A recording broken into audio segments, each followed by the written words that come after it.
Hey, I have an idea for a play. Oh yeah? What's it about?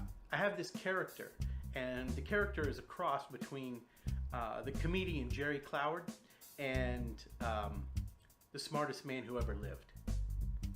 Okay, what happens? Well, I don't know. I just have the character.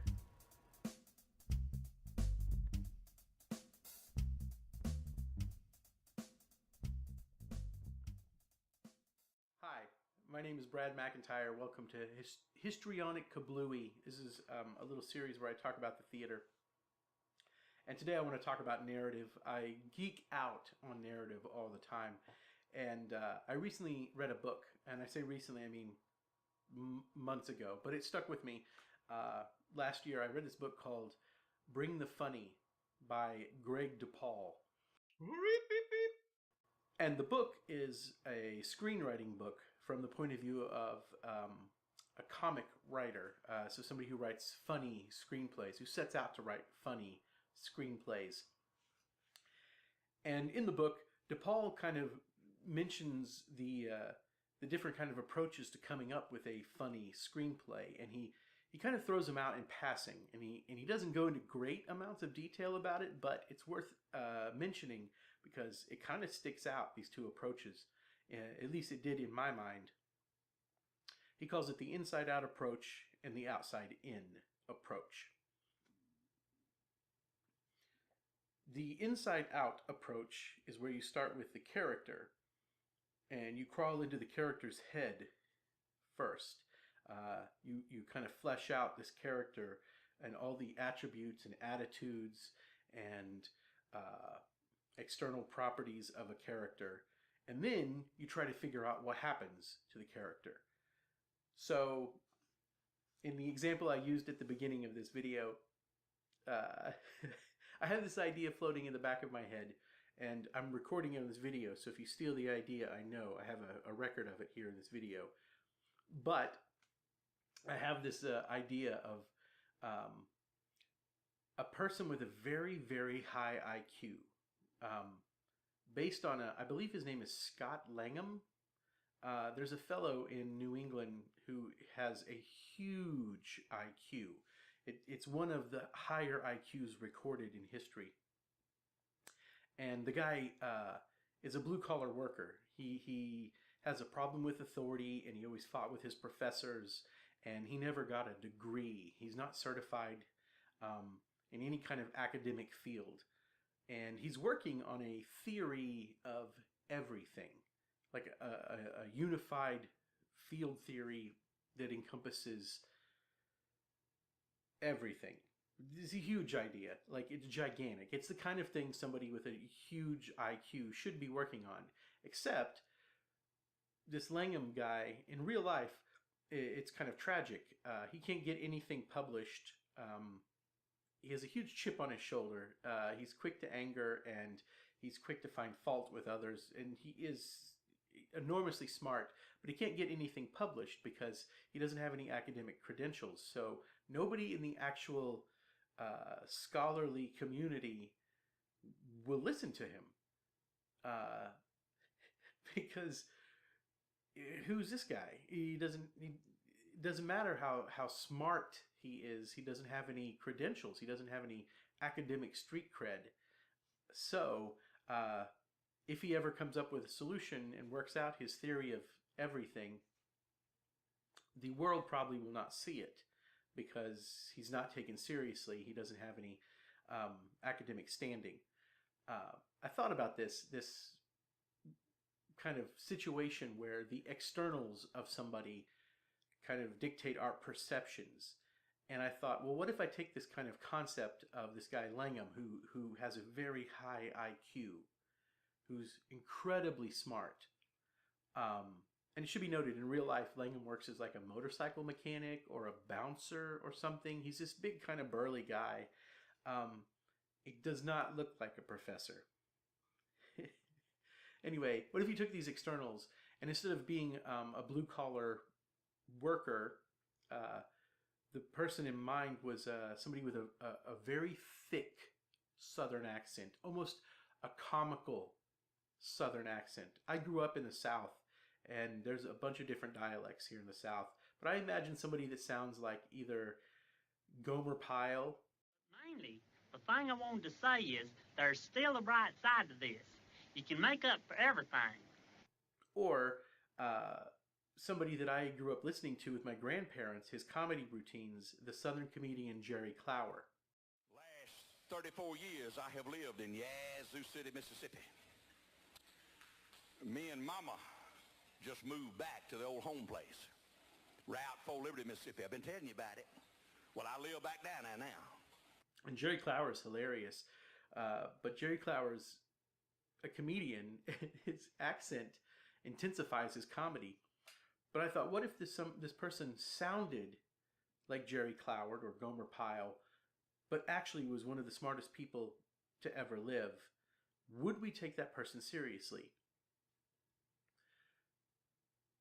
And then when I was telling somebody about this, when I was telling a friend that I had this idea for this character, my friend asked me, well, okay, well, what happens? What's the play about? And I didn't have an answer because I don't know what the play is about. I only have the character. I've only come up with the character so far. I don't have any story to put the character in. And this is a good illustration of the inside-out approach that DePaul talks about in his book, Bring the Funny. It's when you come up with a character and then you have to figure out what happens to the character.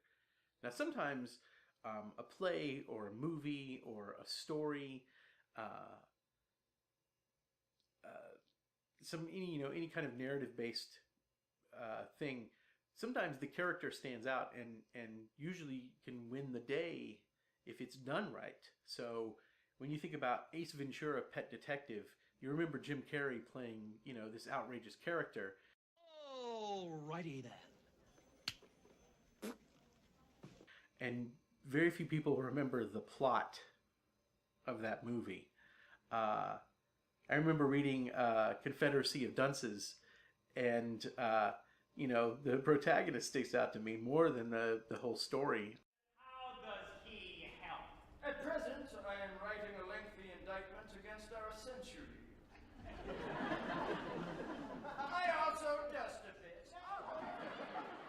I can barely remember, what the story is about, but I totally remember that main character. So the inside-out approach can work, but it's kind of difficult because you're writing a narrative. So DePaul says the other way to approach coming up with a story is the outside-in approach. And in the outside-in approach, the plot comes first. The order of incidents, the actions that make up the story.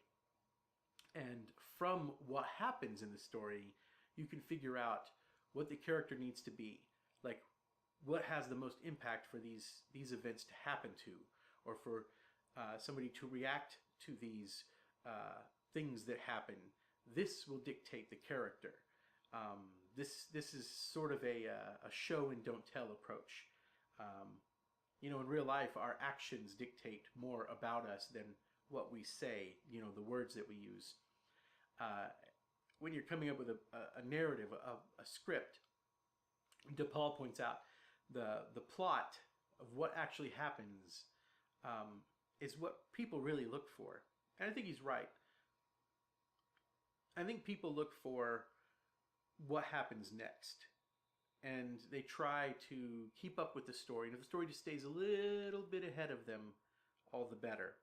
It's when people get ahead of the story that they get bored, or they don't care what happens next, that they get bored, or if they can, figure it out ahead of time. So paying attention to what happens is usually an easier approach. I mean, it's not coming up with stuff from scratch at all to make up a story is not easy in any regard. But as opposed to coming up with a character that you think is really cool and then trying to figure out what happens to him or her, that's kind of difficult. But coming up with what happens and then figuring out what the characters are like that these things are happening to, that might be a little bit easier way into the narrative. anyway, I thought I would bring it up.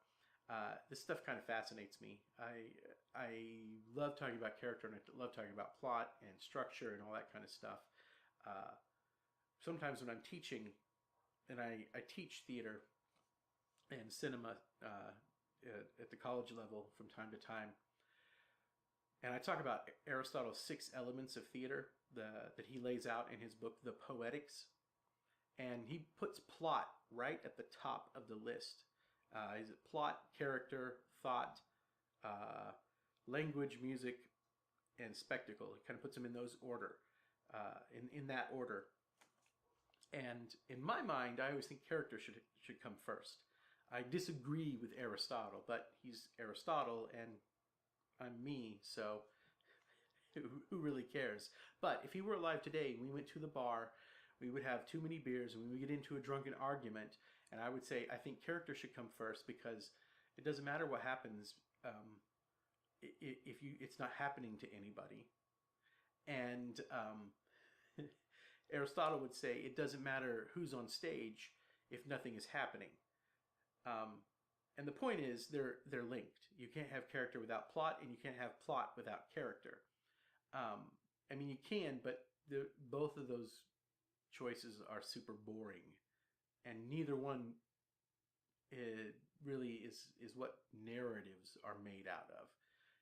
Neither one is what a story is made out of. So it doesn't matter. We'd leave the bar friends. I mean, we would walk out into the street, you know, braced against each other, drunk, holding each other up, you know, trying to flag down a taxi or get an Uber. You know, that's how we would roll, Aristotle and I. I mean, we'd argue, but we'd be friends.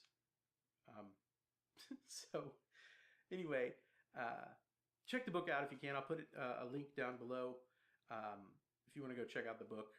It's a good book overall, but he throws out this inside-out, outside-in approach of approaching, you know, an idea for a story with either character or plot taking precedence. And so I thought I would talk about it today here in the video.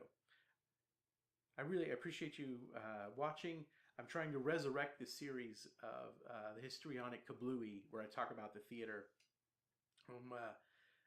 Last year I started a podcast, The Cultivated Playwright, and I'm going to post some of those here on YouTube as well. Anyway, trying to get back after it. So, you know, subscribe, check out my channel, subscribe if you want to. I'll be glad to have you. There's a lot of different stuff here on the channel. Theater being a main part of it, but lots of other stuff as well. Anyway, have a good day.